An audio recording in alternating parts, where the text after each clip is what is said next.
Humupa na ang baha sa ilang lugar sa probinsya ng Zambales. Ngunit ipinagbabawal pa rin pong pumalaot sa dagat, lalo't malakas pa rin ang alon at umuulan pa rin doon.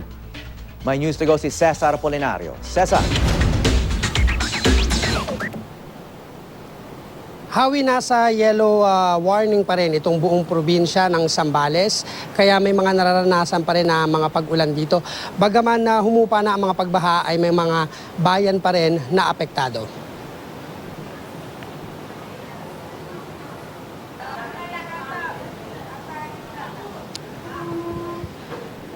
Pinakahuling malakas sa pag-ulan dito ay bandang alas 7 ng umaga, pero ngayon ay ambon na lang ang nararanasan. Madilim pa rin ang paligid sa buong probinsya at humupa na ang baha sa mga lugar na apektado, partikular sa mga mababang lugar sa Botolan, San Narciso, San Felipe at iba Zambales.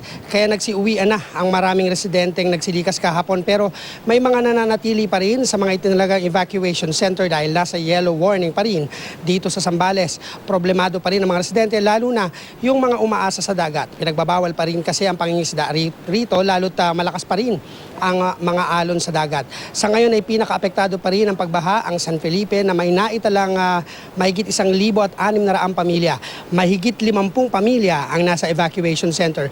Sa bayan naman ng San Narciso ay apektado pa rin ng mahigit 800 pamilya, habang aabot sa 20 pamilya ang nasa evacuation center. Sa bayan ng San Antonio ay aabot sa 300 ang apektadong pamilya, 10 pamilya naman ang nasa evacuation center.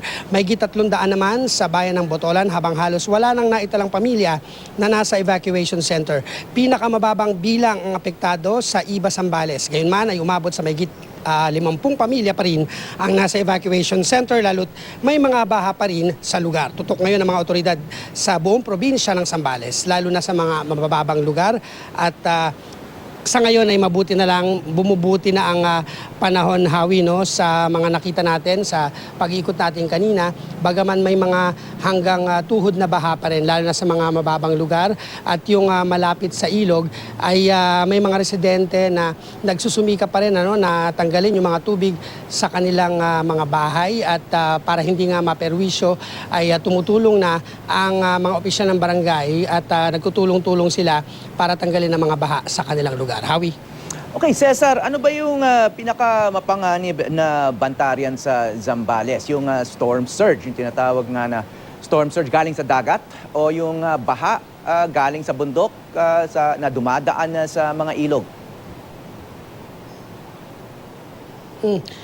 Sa ngayon, Hawi, ayon sa opisyal ng PDRRMO, ay wala munang dapat ipangamba, pero kailangan pa rin maging alerto. Tama ka, no? Yung storm surge, hindi natin alam kung darating yan. At kaya nga yung mga opisyal ng barangay ay patuloy na nag-iikot sa kanilang mga nasasakupan, para tignan ang sitwasyon.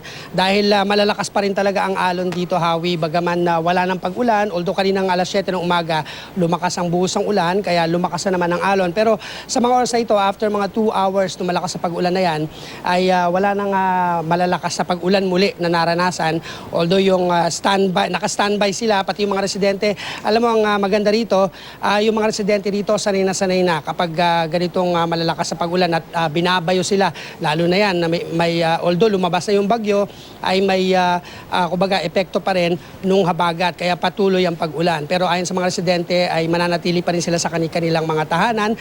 Yun nga mga nakita natin na nasa tabing dagat, Hawi, ay hindi na lumikas dahil hindi na nga baha sa kanilang lugar, although nakaantabay sila kung sakali magkaroon ng storm surge, Hawi. Okay, maraming salamat, Cesar Apolinario.